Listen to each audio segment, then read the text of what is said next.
کسی کو مت پکارو کسی مدد کے لیے سوائے اللہ۔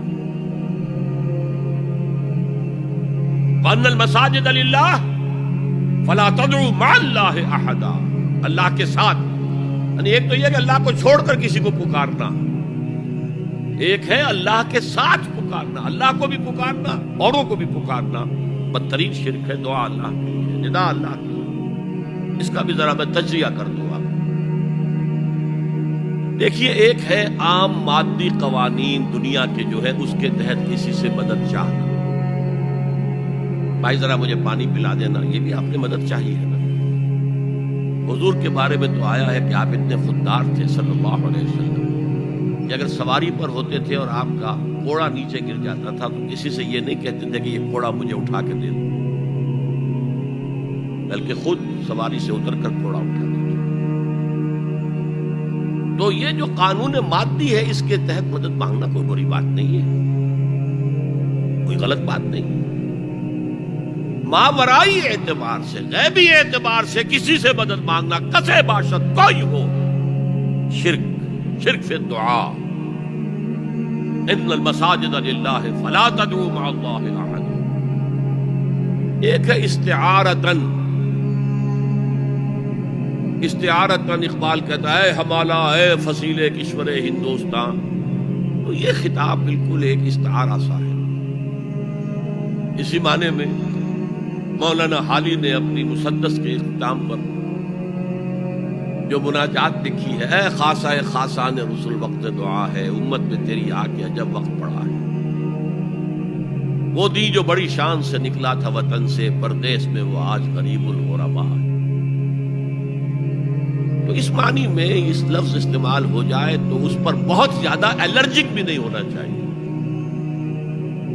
لیکن غیبی طور پر کسی کے بارے میں یہ عقیدہ رکھ کر کہ وہ میری مشکل کشائی کر سکتا ہے، حاجت روائی کر سکتا ہے، میری مدد کر سکتا ہے، یہ شرک ہے، اور اس کے شرک ہونے میں کوئی شک نہیں۔ ان المساجد للہ فلا تدعوا مع اللہ احد۔ اب دیکھیے، ہمارے یہ فرشتے یہاں بیٹھے ہیں نا، ہم کہہ سکتے ہیں ذرا بھائی میرا یہ کام کر دینا؟ نہیں کہہ سکتے۔ جبرائیل کو پکار سکتے ہیں، اے جبرائیل ذرا میرا یہ کام کر دینا؟ نہیں۔ وہ عالم غیب کی شے ہے۔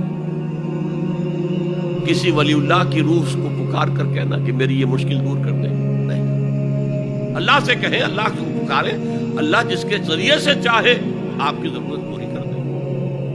ہم نہ فرشتے کو پکار سکتے ہیں اور نہ کسی ولی اللہ کو پکار سکتے ہیں۔ پکارو اللہ کو۔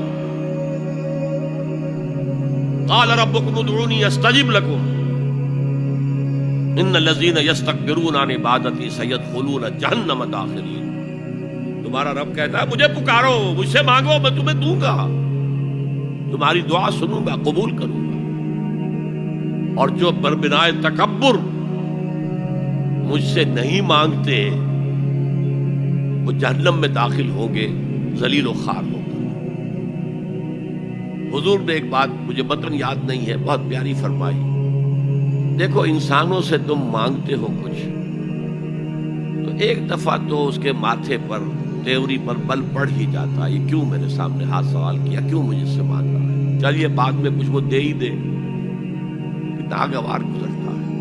ارے اس سے مانگو جو کہتا ہے کہ مجھ سے مانگو اور میں دوں گا، وہ نہ مانگنے پہ ناراض ہے، اس سے نہیں مانتے۔ رات کے آخری ساعتوں میں، یا جسے آپ کہتے ہیں the small hours of the morning، حدیث میں آتا اللہ نزول اجلال فرماتے، جس کو ہم نہیں جانتے کیسے نزول ہوتا ہے، ذات باری تعالیٰ اس کے متعلقات کے بارے میں جو بات آ گئی قرآن میں حدیث میں وہ ہم مانتے ہیں، کیسا یہ ہم نہیں جانتے، اس کا ہاتھ ہے کیسا ہے ہم نہیں جانتے، اس کا چہرہ ہے کیسا ہے ہم نہیں جانتے، وہ اترتا ہے کیسے اترتا ہے ہم نہیں جانتے، جو قرآن میں آ گیا حدیث میں آ گیا مان لیجئے بس۔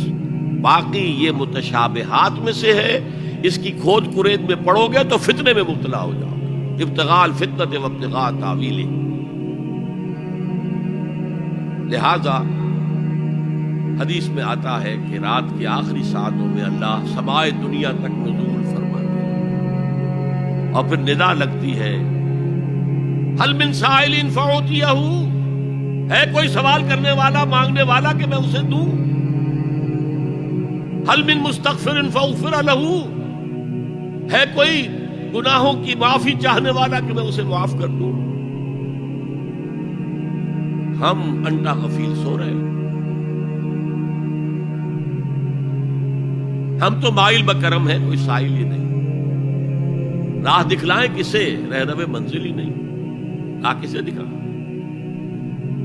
اللہ کے راستے پر چلنے کا فیصلہ کرو، اللہ کی راہ میں جہاد کا فیصلہ کرو، پھر اللہ راستہ کھولے گا. والذین جاہدوا فینا لنہدینہم سبلنا، وہ لوگ کہ جو ہمارے راستے میں جہاد کریں، محنت کریں، مشقتیں کریں، ہم لازماً ان پر اپنے راستے کھولتے چلے جائیں.